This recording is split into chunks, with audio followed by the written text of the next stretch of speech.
Alors, Monsieur Liazami, merci de votre temps et j'aimerais vous poser quelques questions pour M Magazine et M Télé. Alors, la première question, c'est par rapport à cette rencontre des journalistes marocains du monde. Pourquoi cette initiative et pourquoi maintenant?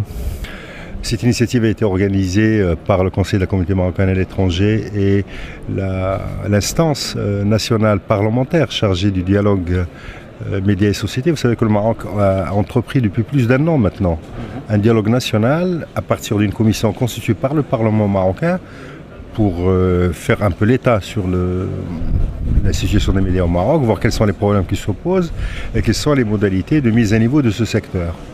Donc cette instance a auditionné pratiquement tous les acteurs du champ médiatique marocain, les organisations de défense des droits de l'homme, des experts. Elle a fait faire des recherches.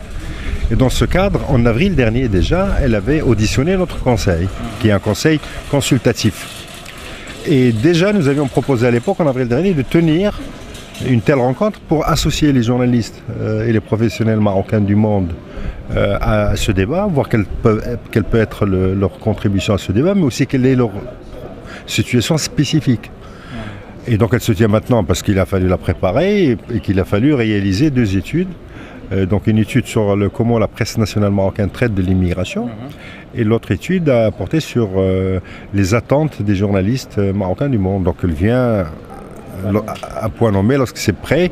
L'instance est en train de finir la rédaction de son livre blanc, donc c'est le moment de la tenir. Très bien. Alors, que peuvent les journalistes marocains du monde pour le Maroc et que peut le Maroc pour les journalistes marocains du monde?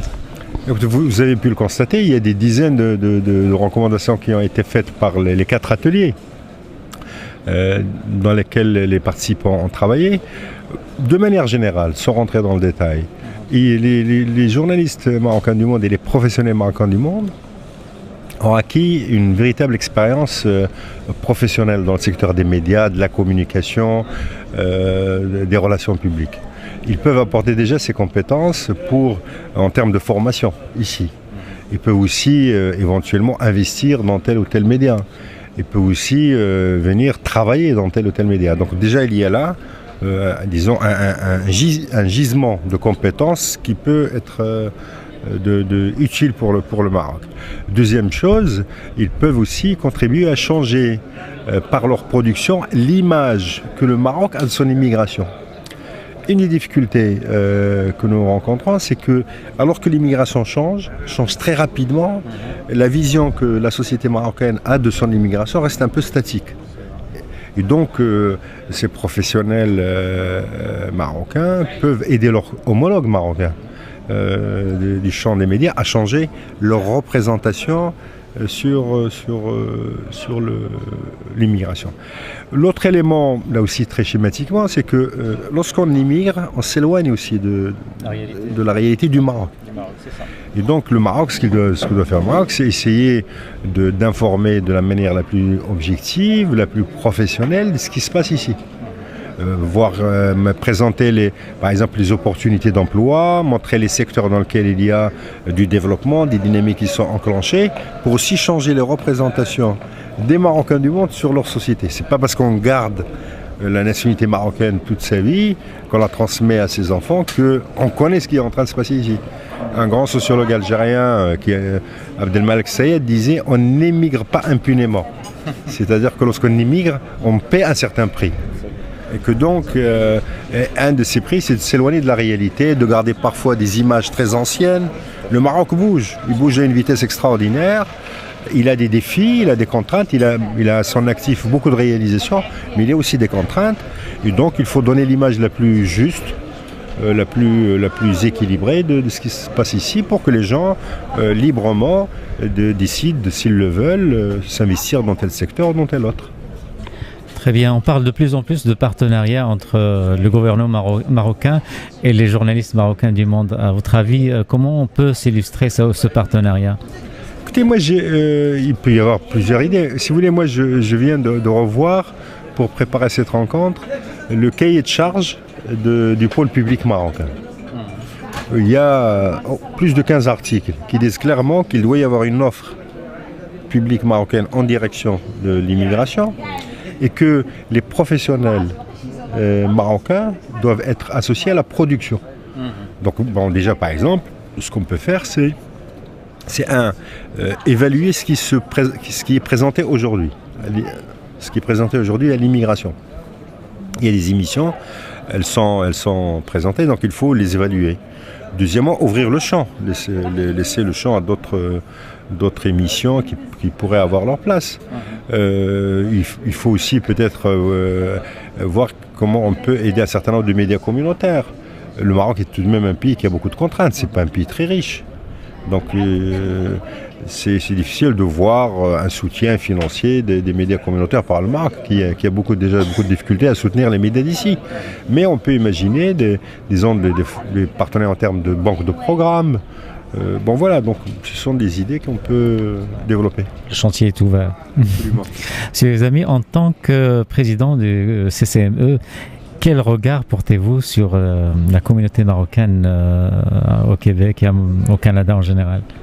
Écoutez, moi je n'ai pas de regard particulier. Ce que je peux dire simplement, c'est que le Canada a constitué, disons, depuis le début des années 60, une destination d'abord pour l'immigration juive marocaine, puis après pour l'immigration musulmane. Et c'est une immigration qui continue, il semble qu'il y ait entre 4 et 5 000 Marocains chaque année qui arrivent au Canada. Je crois que nous avons comme responsabilité de mieux connaître cette communauté. De ne pas continuer à être centré sur l'Europe. Si moi j'ai salué la présence d'une journaliste marocaine d'Italie ou de Russie, c'était aussi pour donner un signal, dire que il faut voir aujourd'hui que la mondialisation de l'immigration marocaine est une donnée fondamentale. Deuxième chose que je peux dire, c'est que il faut que nous organisions plus d'activités là-bas. Et c'est pour ça que, par exemple, je peux vous annoncer que nous organisons les rencontres des femmes marocaines des États-Unis et du Canada à Montréal en mai prochain. C'est un scoop. L'idée, si vous voulez, c'est d'essayer de... Nous avons tenu la rencontre des femmes marocaines d'Europe à Bruxelles en décembre dernier. Et donc, la deuxième grande rencontre pour toutes les femmes marocaines du Canada et des États-Unis se tiendra en mai à Montréal. Et parce qu'il faut que nous ayons plus d'activités là-bas. Une des difficultés et des chances en même temps, c'est cette mondialisation de l'immigration marocaine. C'est cette présence aujourd'hui sur les 5 continents, et donc il ne faut pas espérer tout faire, tout comprendre à partir de Rabat. Nous sommes installés à Rabat, mais il faut que nous soyons plus présents dans les communautés. Très bien. Monsieur le Président, vous êtes un militant des droits de l'homme connu, reconnu, et vous êtes impliqué dans plusieurs instances nationales et internationales. Après la courageuse expérience marocaine Équité et Réconciliation, est-ce que vous pensez que le Maroc a pris un virage définitif dans le bon sens en matière de droits de l'homme? Écoutez, cela ne fait aucun doute pour moi. Si vous voulez, le Maroc a été un des 30 pays à entreprendre une expérience courageuse de lecture du passé des violations graves des droits de l'homme, de mise en œuvre de réparation pour les victimes, de reconnaissance des souffrances des victimes, notamment par les auditions publiques qui ont été présentées à la télévision. Pardon. De mise en place d'un programme ambitieux de réparation communautaire en direction des communautés et des régions qui ont été touchées par ces violations graves des droits de l'homme, et surtout qui a dressé cette expérience, ça permet de dresser une feuille de route pour la réforme. Ce sont l'ensemble des recommandations de l'instance Équité et Réconciliation. Donc aujourd'hui, il faut simplement reconnaître que même ceux qui étaient critiques par rapport à l'expérience demandent l'application. C'est-à-dire même des secteurs de la société marocaine, ce qui est normal, qui étaient plus ou moins hésitants, disent aujourd'hui il faut mettre en œuvre les recommandations de l'IUR. Je crois que tous les partis politiques marocains le disent, et que Sa Majesté le roi Mohamed VI avait dit clairement en recevant ce rapport qu'il fallait le mettre en œuvre. Donc il y a un consensus. La question, à mon avis, le défi, c'est comment rassembler tous les acteurs, domaine par domaine, pour mettre en œuvre ce qui reste à mettre en œuvre. Et donc cela ne se décrète pas. Oui. Si la réforme, par exemple, de la justice est un chantier qui demande des idées, des objectifs, je crois qu'ils sont assez bien tracés, des réformes légales, des réformes constitutionnelles, la mobilisation des magistrats, notamment la question de la formation, la mobilisation des avocats, de tout le personnel qui concourt à rendre une justice équitable et une justice rapide, et une justice qui soit le plus près des victimes. Donc ce sont des chantiers complexes. Mais moi je ne veux pas avoir la langue de bois, je ne dis jamais tout va bien. Si vous voulez, c'est pas votre genre. Non.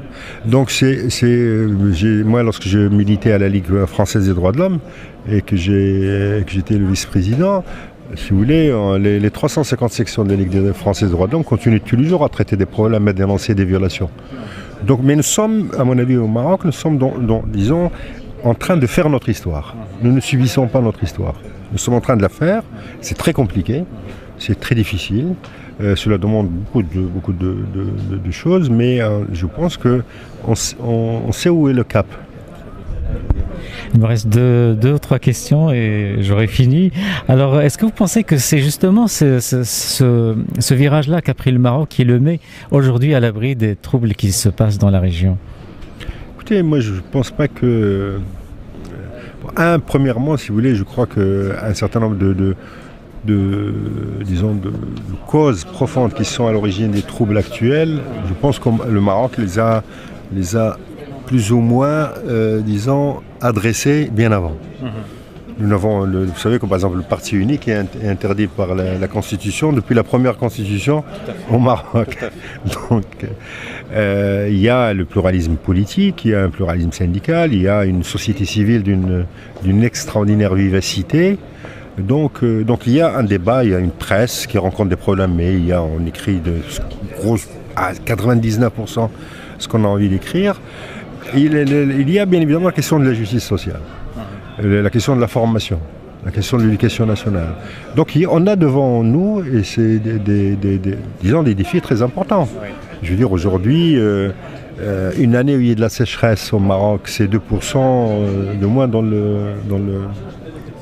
le PIB, le produit intérieur. Oui.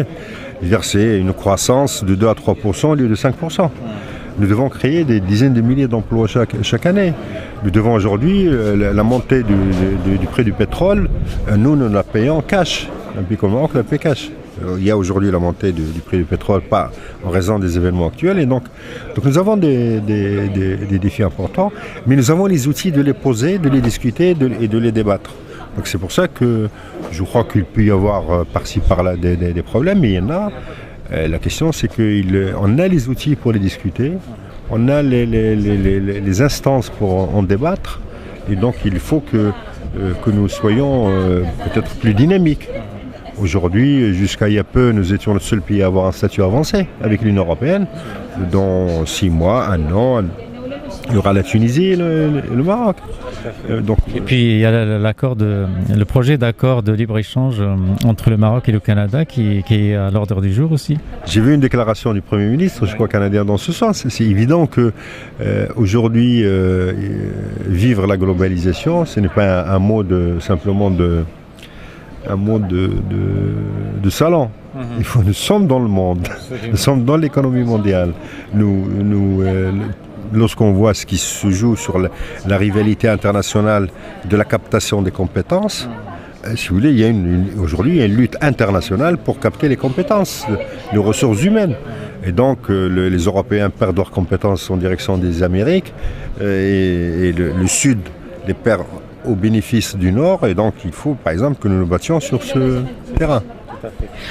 Donc dernière question et on retourne à ce beau rassemblement des journalistes marocains du monde ici à El Jalida. Tout à l'heure vous avez annoncé comme quoi l'année prochaine donc cette rencontre va être renouvelée avec peut-être une plus large participation des Marocains donc qui toucherait les producteurs et autres. Donc juste un mot par rapport aux recommandations que vous avez annoncées. Écoutez, moi je pense que ce que nous demandons aux communautés marocaines à travers le monde, c'est de nous juger sur pièce.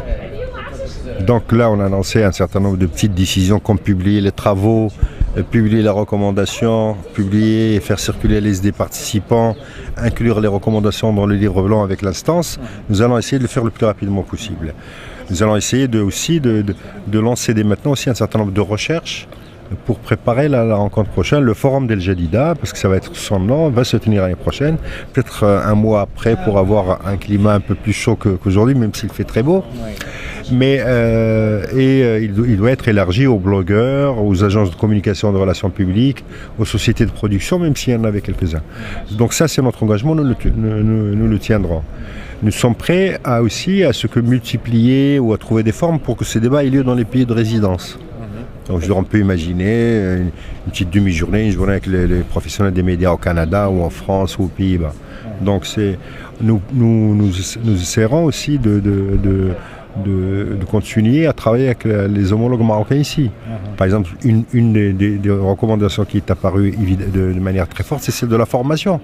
Donc nous allons avoir dans quelques semaines une réunion de travail avec l'Institut de formation des journalistes marocains pour voir comment concrètement on peut réfléchir sur un module de formation initiale et continue des journalistes marocains à l'immigration en association avec des journalistes marocains et des professionnels marocains de l'étranger. Donc voilà des idées et en tout cas, c'est normal qu'une institution comme la nôtre soit jugée à ses actes et pas à ses promesses, mais à ce qu'elle a fait. Alors, Monsieur Ilyas Ami, président du Conseil des communautés de la communauté marocaine à l'étranger, merci infiniment. Merci.